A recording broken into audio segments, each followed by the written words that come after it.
안녕하십니까. 안녕하십니까. 손톱밑가시 지금 저 김지은 기자님 하는 손톱밑가시가 참 오랜만에 네. 워낙 김중희님 바쁘셔갖고 근데 그 워낙 큰 일을 많이 하셔갖고 근데 이번에 뭐죠 그 유보통합 네. 유보통합 관련해 갖고 아마 그때 오셨던 그분이 누구시죠? 공병우 교수님. 교수님께서 언론사에서 유보통합 관련해 갖고 이렇게 토론회를 주최한 사례가 없었다. 저희도 정말 대단하다는 식으로 해갖고 그 칭찬을 했는데 이번에 토론회 이번에 한 배경에 대해서 좀 간단히 말씀해 주실 수 있을까요?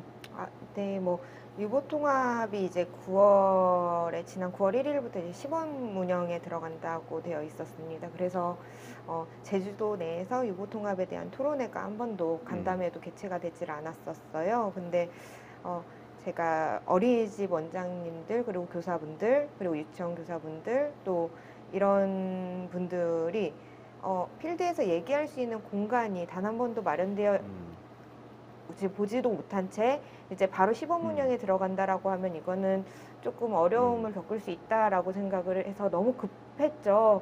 급했지만 꼭 해야겠다라는 그 의지가 있었습니다. 그래서 8월 28일, 9월 1일이 되기 한 3일을 앞두고 토론회를 진행하게 됐는데요. 정말 많은 분들의 관심으로 정말 상황이 끝나지 않았나 그렇게 생각이 듭니다. 네, 현장에 가봤는데 와 정말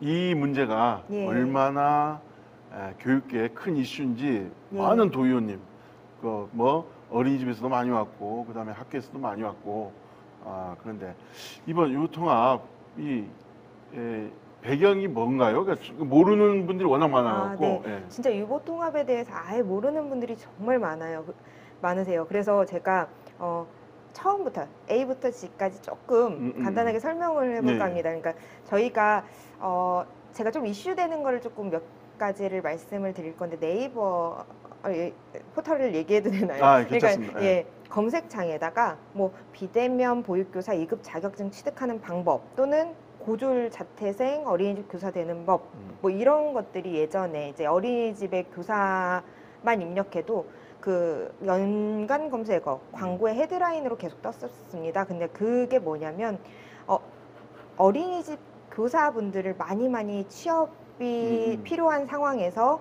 보육교사의 자격증을 딸 수 있게끔 마련했다라는 거예요. 이게 쉽게 딸 수 있다. 그게 왜 마련이 되었었냐면 우리나라가 어린이집은 만 5세 미만 취약전 영유아를 보육하는 시설이었습니다. 근데 예전에는 타가소라고 불렸고요. 1968년에는 어린이집으로 잠깐 바뀌어 불렀다가 1970년대 2월에 아마 정부로부터 정식인가를 받고 1982년에 잠시 새마을 유아원으로 지칭이 되었습니다. 그 다음 1991년에 영유아 보육법에 의해서 어린이집으로 바뀌고 1996년부터 무상보육 정책이 슬슬 시동에 걸리기 시작했어요. 혹시 기억이 나시겠죠? 그러고 나서 2012년도 만 0세부터 2세까지 무상보육 정책을 실행하게 됐습니다. 그러다 보니까 어떤 문제가 생겨났는지 아시죠? 각 가정에서 너나 할 것 없이 어린이집으로 다 보냈어요. 그때 당시에 진짜 어린이집 쏠림 현상이 상당히 많으면서 기하급수적으로 어린이집이 생겨나기 시작합니다. 그래서 그 후에는 어린이집을 대기해야 할 정도로 계속 아이들이 넘쳐나는 상황을 발생하다 보니까 이를 감당해낼 수가 없어서 보육교사를 구하기가 턱없이 부족했어요. 그래서 이 제도를 자격증을 너무 쉽게 취득할 수 있도록 이렇게 시스템을 풀어버린 거죠. 그래서 6개월 만에도 자격증을 딸 수 있는, 그러니까 물론 이런 어린이집 교사도 있지만 정말 정규대학을 나와서 정말 하시는 어린이집 원장님이나 선생님들도 계십니다. 근데 이와는 다르게 유치원 교사분들은 정규대학교의 유아교육과를 졸업해서 이제 교직이수까지 받아야 하고 유치원 정교사 자격증을 취득해야 하는, 이제 학교와 학년에 따라서 또 호봉수까지도 달라지는 이런 제도를 갖고 있는 이 시스템적으로 다 다른 어린이집과 그 유치원의 이원화 시스템을 갖고 있었어요. 여기까지만 해도 조금 이해가 되실까요? 좀 어렵게 제가 너무 말을 너무 아니, 장황하게 하는 것 같은데 이게 어린이집과 유치원 그 이원화가 된 이제 시스템 관리하는 부처가 달랐다라는 거예요. 유치원은 유아교육법을 근거로 해서 이제 그 교육부가 담당을 했고요. 어린이집은 영유아보육법을 근거로 해서 이제 보건복지부가 관리하는 시스템으로 가게 됐었어요. 부처가 다르네요. 네네네. 그렇기 때문에 이제 교육하고 교육이 그냥 동떨어진 거였죠. 그러니까 뭐 예산도 따로 나왔던 거고, 카드. 결제하는 카드 시스템도 유치원에서 사용하는 거랑 어린이집에 사용하는 카드가 달라서 이런 거에 대한 혼란도 되게 많았었어요. 그래서 부모들이, 학부모들이 상당히 힘들어했던 시스템이 있었던 것처럼 이 이원화된 시스템을 하나로 합치겠다 하는 게 유보통합 시스템입니다. 그래서 지금 만들어지고 있는 9월에 시범 운영되는 게 유보통합을 시행 중에 있는 그런 시스템이라고 봐주시면 되세요. 그리고 예, 맞습니다. 한국이랑 일본만 유일하게 OECD 국가 중에 이 유아와 교육이 이원화된 시스템으로 되어 있는 곳이에요. 다른 데는 다 합쳐졌나요? 네, 그럼요. 예. 다 일원화된 시스템이죠. 근데 우리나라와 일본만. 네. 자, 제가 토론회 현장 갔는데 정말 보니까 몇 분 단체에서는 뭐 플랜카드 이런 식으로 갖고 예. 약간인데 그 현장에 보니까 충분히 그분들이 주장이 납득이 될 수도 있는데 납득이 충분히 되더라고요. 예. 아까쯤에도 얼핏 언급했지만은 유치원 교사분들, 네. 그 다음에 어린이집 분들, 네. 자기들만의 주장하는 바가 있는데 간단히 설명 좀 해주십시오. 솔직히 이거를 방송에 남기기에는 너무 위험한 발언일 수도 있긴 한데 너무 이런 부분이 무섭게 느껴졌던 거는 이제 어린이집 이제 보육교사 선생님들의 이제 갖고 있는 프라우드 그리고 우리 유치원 교사분들의 프라우드가 각각 다르잖아요. 그 시스템이 달랐기 때문에 이분들의 진짜 능력치가 더 높게 평가될 수도 있고 이분들의 능력치가 더 높게 평가될 수도 있는 거는 각각의 이제 그 부처에서 시스템으로 만들어진 건데요. 이거를 하나로 통합하기 위해서는 부딪힘이 상당히 많을 것으로 보여져요. 그래서 저는 간담회랑 이 토론회가 지속적으로 이어져야 된다고 생각을 하고 있거든요. 네. 제가 보니 이번에 토론회 때도 뭐 도의회 교육위원 분들 이분들 오셨고 도청에서도 오셨고 교육청에서 왔는데 그분들은 참 지금 이렇게 언론사에서 워낙 답답하면 이런 그 토론회를 열지 않았을까라는 생각이 들 정도로 상당히 이분들 참 답답합니다. 좀 진짜 교육청 혹시 관계자분이 보고 계신다면 제가 그때도 말씀드렸는데요. 간담회랑 토론회는 지속적으로 열어주시기를 부탁드립니다. 이거는 그 유치원과 어린이집을 위한 게 아니라요. 우리 아이들을 위한 거라고 좀 생각을 해주셨으면 좋겠어요. 그러니까 예산 확보도 상당히 중요한 부분이고 또 어떻게 일원화를 만들어갈 것인지는 현장에만 답이 있다라고 저는 생각하거든요. 그렇기 때문에 간담회와 토론회는 매달 한 번씩은 꼭 개최가 되어야 되지 않나. 저는 저희 그 언론사는 이제 빠져도 되니 교육청에서 주체적인 게 들어가야 되지 않나라고 생각이 듭니다. 어쨌든 간에 시범 운영이 된 상황에서 혹시 현재 어떻게 진행되는 취재 내용이 있나요? 현재는 이제 그 세계에 대한 이제 어린이집 세계 학교는 얘기하지 마시고. 네네네. 제가 생각하기에는 뭐 이 시범 운영이 9월 1일 날 시작된다고 해도 아마 정말로 운영되는 거는 2026년 정도가 되지 않을까 싶어요. 이거는 그냥 저 혼자만의 추측인데 그 전문가분들도 그쯤으로 예측하고 계시고요. 이런 부분이 맞춰지는 게 그쯤으로 보여지기 때문에 아직 시행된 지가 한 달도 시범 운영된 지가 한 달도 채 되지 않아서 아직은 제가 안에까지는 들어가지 않았습니다. 보시기에는 이게 이 소통이나 이런 걸 통해서 갈등의 간극을 줄이는 작업이 필요로 해야 갈등이 없어지진 않겠지만 그래도 좀 줄지 않을까 생각이 드는데 어쨌든 간에 급작스럽게 진행되다 보니까 서로 간에 양측 간에 준비가 안 된 상태에서 부딪히는 경우가 첨예하게 될 네. 것 같은데 어떻게 보시나요? 잘 될 것 같은지. 근데 이게 준비가 안 된 게 아니고요. 중요한 거는요. 1960년도 그러니까 이게 나동복리법부터 계속 유보통합은 이야기가 되어 왔습니다. 그래서 1990년도에 집중이 되었어요. 그리고 나서 역대 대통령 공약에 매번 등장했던 공약이었지만 어떤 정부도 해결해 준 적이 없었습니다. 아마 유보통- 갈등 때문에 표심 날아갈 것 네, 때문에. 그렇기 때문에 어쩌면은 이번 정부가 정말 큰 역할을 하고 있다라고 저는 보여지거든요. 이게 정말 불만의 목소리가 쏟아지언정 또 이걸 행할 수 있는 분은 지금 정부가 이제 시범 운영을 시작을 했다라는 거는 통합에 거의 다 왔다라는 걸로 보여지기 때문에 저는 네. 학부모 입장에서 지금 유치원 다니고 있죠? 예. 예, 학부모 입장에서 유보 통합이 네. 좋습니까? 저는 찬성합니다. 찬성한 이유를 들어볼 수 있을까요?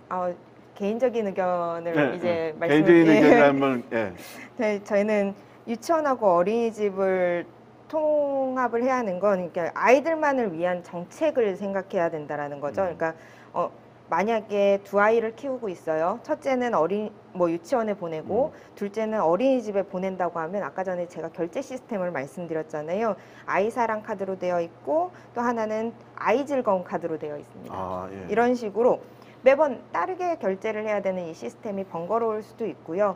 또 추가 활동 비용 있잖아요. 정부가 지원하는 추가 활동 비용, 교육부에서 지원하는 거, 어린이집이 지원하는 게 다르기 때문에 어린이집에서는 이제 돈을 내서 이제 보내는 학부모가 있고 유치원은 다 무료로 진행이 되고 있고 국가에서 다 지원되니까. 이런 부분에 있어서 아이들이 차별을 받지 말아야 된다고 저는 생각하는 편이기 때문에 이런 통합이 저는 필요하다고 보여지고요. 또 중요한 건 선생님의 교육이 뭐 다른 분이 반대하시는 분들은 교육은 교육대로 해야 되는 거 맞지 않냐. 아이들 뭐 만 2세 미만 아이들한테 무슨 교육을 시킬 거냐라고 하지만 저는 그 아이들의 교육이 가장 중요하다고 생각합니다. 그러니까 만 3세 이하의 이때가 정말 흰 도화지와 같거든요. 이때 선생님이 저는 가장 중요하다고 보여지기 때문에 조금 더 좀 그 사명감 있는 또는 그 학교 이수 과정도 좀 철저하게 공부 시스템이 되어 있는 선생님들이 이제 우리 교육부에서 이렇게 맡아서 해주셨으면 하는 게 제 찬성의 이유입니다. 네. 네. 그 일각이 아니죠. 그 많은 수의 그 어린이집, 네네. 어린이집 아니죠. 그 유치원 선생님들이 얘기하는 게 학부모도 원하는 게 뭐냐면 교육의 질. 네. 그러니까 뭐 어느 분을 뭐 나쁘다고 평가는 하는데 6개월의 비대면 공부를 통해 갖고 어린이집 교사가 되신 분하고 수년간의 교육을 통해서 그 경험치를 쌓은 분하고 틀리겠죠. 사명감 자체가 다르지 않을까. 사명감이 네. 어쨌든 간에 아니 그 6개월을 공부하신 분에게도 분명 사명감은 존재합니다만은 저는 그렇죠. 학부모 입장에서는 교육의 퀄리티, 이 질에 대한 요구사항이 높을 수밖에 없겠죠. 그러니까 짧은 시간 안에 자격증을 발급받는 단순한 지식을 말씀드리는 게 아닙니다. 저는 그 습득은 가능할지 모르지만 그 보육교사 그러니까 그 유치원 교사의 역할, 행동 이런 걸 준비하기에는 턱없이 부족한 시간입니다. 6개월이라는 시간은. 그렇기 때문에 인성과 자질을 검증할 수 있는 제도도 사실상 없었을 것이고 이런 부분에서는 유치원 교사분들은 그만큼의 준비 기간이 상당했기 때문에 이런 거를 좀 통합시킬 필요는 있다. 근데 이걸 어떻게 잘 통합하느냐의 문제는 이제 정부가 잘 해결해야 될 과제가 아닌가 싶습니다. 우리 김정 기자님의 말씀 내용은 어쨌든 간에 좋은 스승, 좋은 교육을 위해서 많은 필터링을 거쳐서 남으신 분들이 유치원 교사분들의 그 교육 시스템이 아닙니까? 네네네네. 그러다 보니까 뭐 몇 개월, 뭐 아주 짧은 시간 내에 하는 분보다 높은 퀄리티. 이건 학부모들이 공통된 입장일 겁니다. 아마 내 아이들이 높은 수준의 교육을 받기를. 네. 그러다 보니까 뭐 어린이집 몇 개월 했던 그분들을 비하하는 건 아닌데 학부모들의 입장은 좀 더 높은 퀄리티의 네. 그런 질의 교육을 원한다. 뭐 그건 뭐 대한민국 이 교육열 높은 대한민국에서는 원하는 학부모들이 원하는 게 아닐까요? 네. 그러니까 그 교육이 높아지면 이게 이런 분도 있어요. 아무리 공부 잘한다고 해도 아이를 안 사랑할 수도 있다. 뭐 아이를 학대할 수도 있다. 뭐 공부를 잘한다고 아이를 안 때리냐. 뭐 이러는 분들도 있긴 합니다. 그거는 이제 그분들의 성향이고 이제 사람의 각각 다른 부분이긴 한데 제가 말씀드리는 건 준비 기간. 아이들을 사랑하기로 마음 먹는 준비 기간이 길면 길수록 좀 더 아이들한테 집중하지 않을까 하는 겁니다. 전문성도 키우고. 네. 네. 정말 멋지신 일을 했고. 네, 감사합니다. 리얼 제주에서 이번 유보통합 네. 관련해 갖고 뭐 다른 사항이 있나요? 다른 뭐 내년에 뭐 어떤 사업이 있나요? 아니요. 이건 교육청하고 도청하고 이제 넘기는 겁니까? 네, 이제 준비해 주시는 거는 이제 교육청에서 이제 보건복지부도 아니죠. 이제 시범운영이 시작됐으니까 교육부니까 교육청에서 이제 유보통합과가 새로 신설되어 있지 않습니까? 그러니까 그쪽에서 매번 간담회라든지 그리고 토론회라든지 아니면 찾아가는 뭐 서비스들을 한다든지 여러 가지의 방면을 열어두고 이거를 또 했다라는 것도 이제 부모들한테 알려주면서 부모들이 이 유보통합이 뭔지 어떻게 앞으로 나아가고 있는지 또 우리가 알아야 될 건 무엇인지를 자세히 좀 알려주시면 저희도 공부할 수 있게끔 그 길을 열어주셨으면 좋겠습니다. 네. 앞으로 뭐 리얼 제주에서 앞으로의 그 교육에 대한 뭐 손톱 가시가 뭐 교육 경제만 다 다르지만 네. 특히 교육 부분에 전문가시니까 많은 기대를 가져보도록 하겠고 다음에 손톱 가시는 어떤 주제로 할 건지 구상한 게 있나요? 네, 이번에 얼마 전에 제가 그 보건복지부에서 이제 입양 관련 토론회를 했는데요. 그렇죠. 그 토론자로 나갔잖아요. 네. 입양 관련 토론회를 진행하다 보니 입양, 가정위탁 이쪽에 대한 홍보가 정말 약하구나. 그러면은 이런 거를 많이 이제 말을 해서 이제 우리나라가 순혈주의라 갖고 입양이 힘들지 않을까요? 그러면 바뀌어야죠. 그러니까 원하지 않는 임신, 원하지 않는 뭐 아이 출생 관련해 갖고 이 친구를 미혼모들이나 자기 자신도 독립되지 못했는데 애까지 키우기 힘든 이 친구들 도와주는 국가 시스템이 솔직히 미지는 건 사실이잖아요. 네. 대한민국의 현실은. 그래도 많이 좋아지고 있습니다. 단 국민들이 모르고 있는 겁니다.